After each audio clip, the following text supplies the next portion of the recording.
Bismillahirrahmanirrahim. Assalamualaikum warahmatullahi wabarakatuh.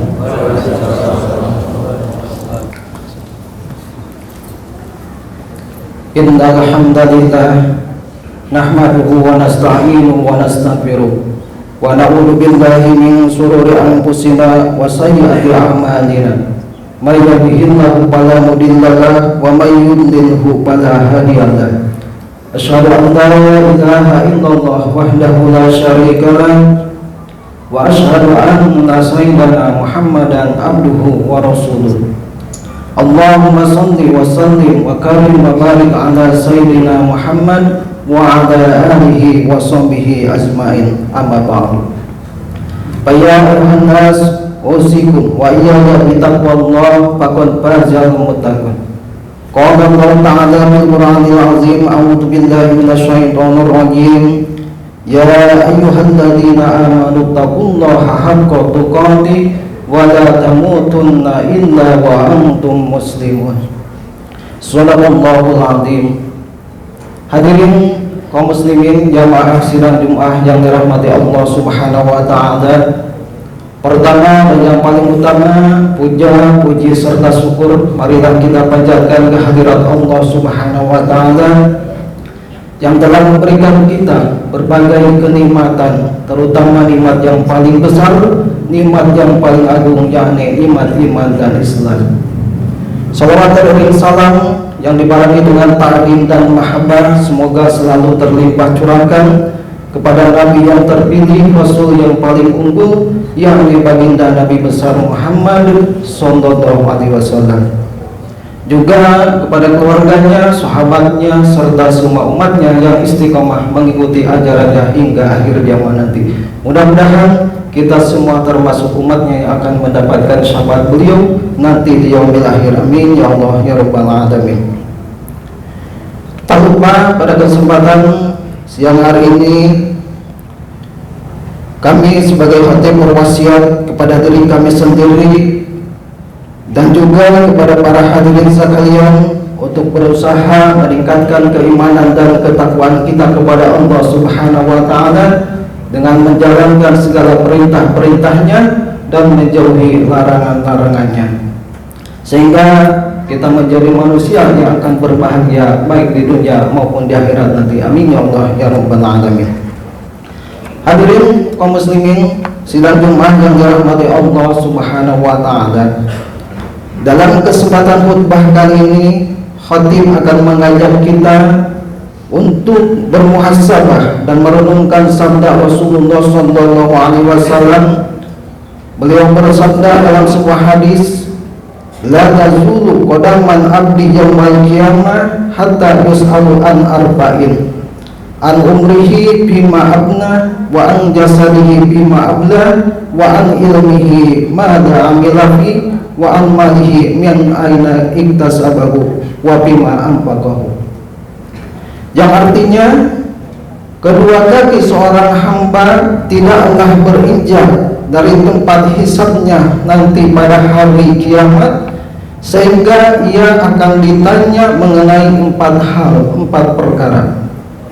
Yang pertama, umurnya, untuk apakah ia habiskan. Kemudian yang kedua, jasadnya, untuk apakah ia gunakan. Yang ketiga, ilmunya, apakah telah ia amalkan. Yang keempat, hartanya, dari mana ia peroleh dan dalam hal apa ia belanjakan. Hadis riwayat Ibnu Hibban. Hadirin kaum muslimin jamaah sidang Jumat yang dirahmati Allah Subhanahu wa taala. Pertama yang akan kita pertanggungjawabkan pada hari kiamat kelak adalah umur kita. An umrihi bima abnah. Sejak kita menginjak usia balik, seluruh apa yang kita yakini, yang kita ucapkan dan kita perbuat akan kita pertanggungjawabkan kelak di akhirat. Jika kita mampu untuk memanfaatkan umur kita dengan sebaik-baiknya untuk melaksanakan kewajiban-kewajiban kita sebagai seorang muslim, dan menjauhi apa-apa yang telah dilarang oleh Allah Subhanahu wa taala, maka sesungguhnya kita adalah bagian dari orang-orang yang beruntung. Namun sebaliknya, jika kita tidak melaksanakan, maka kita akan merugi.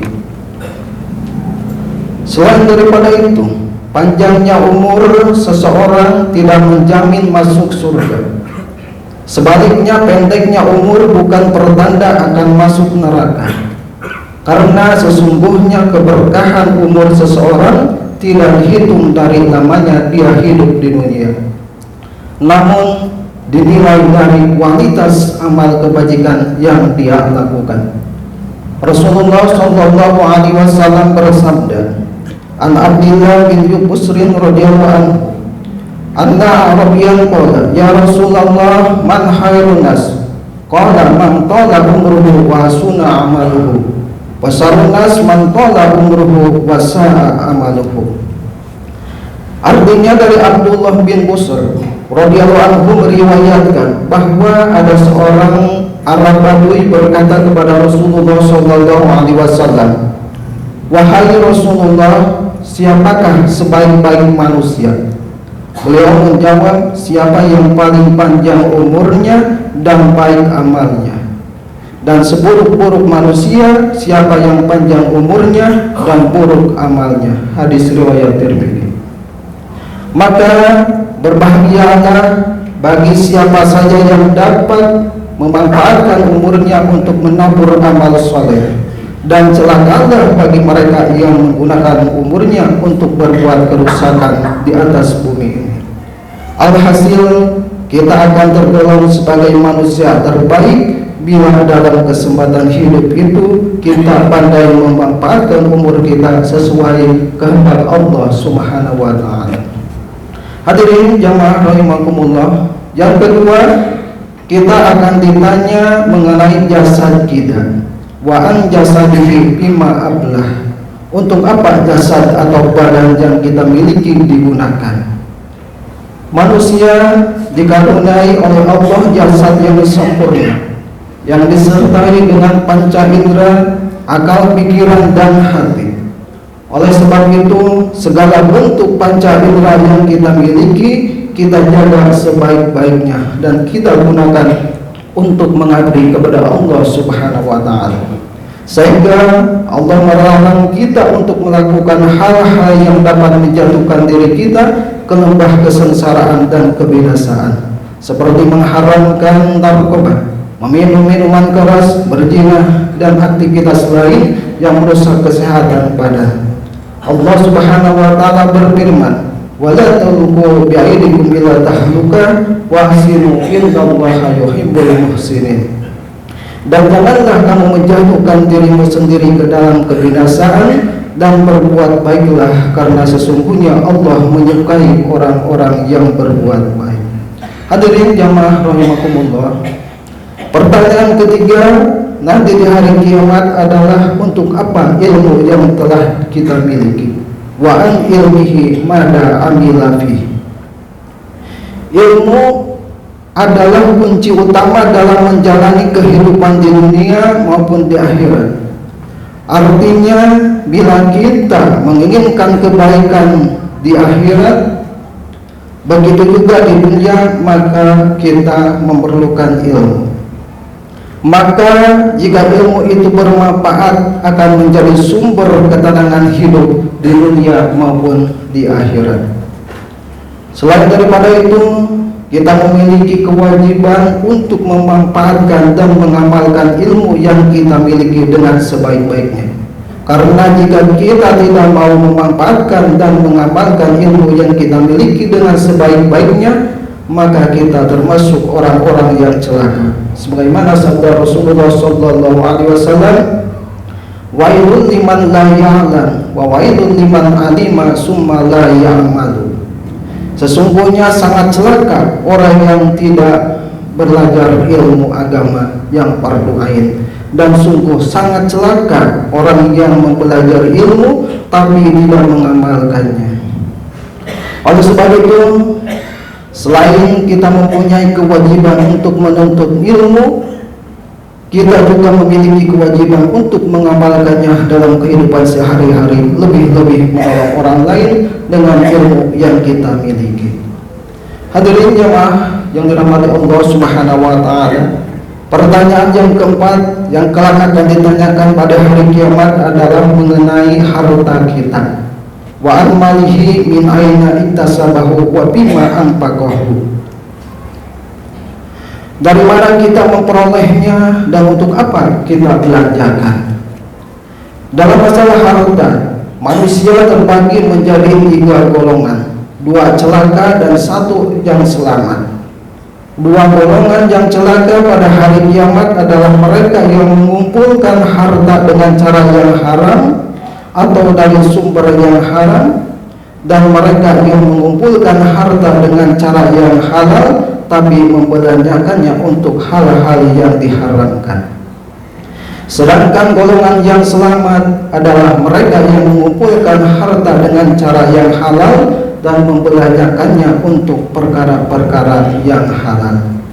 Allah Subhanahu wa taala memerintahkan kepada kita untuk membelanjakan harta kita untuk kebaikan dan perjuangan di jalan Allah Subhanahu wa taala. Sebagaimana firman-Nya, masalul ladzina yunfiquna amwalahum fi sabilillah kamasali habatin ambatat sab'a sanabila fi kulli sumbulatin mi'atu habbah wallahu yud'ifu liman yasha wallahu wasi'un 'alim.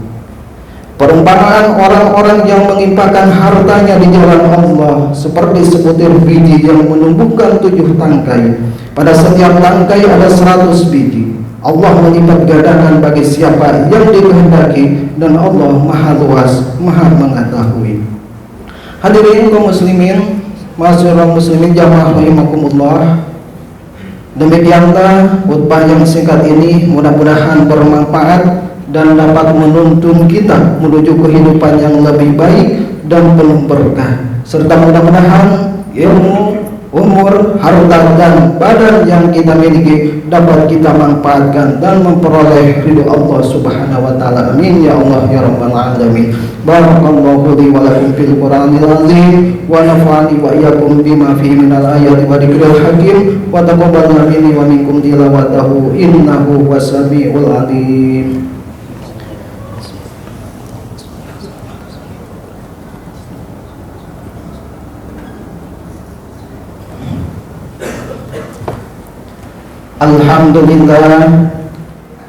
Alhamdulillah hamdan katsiran kama amar.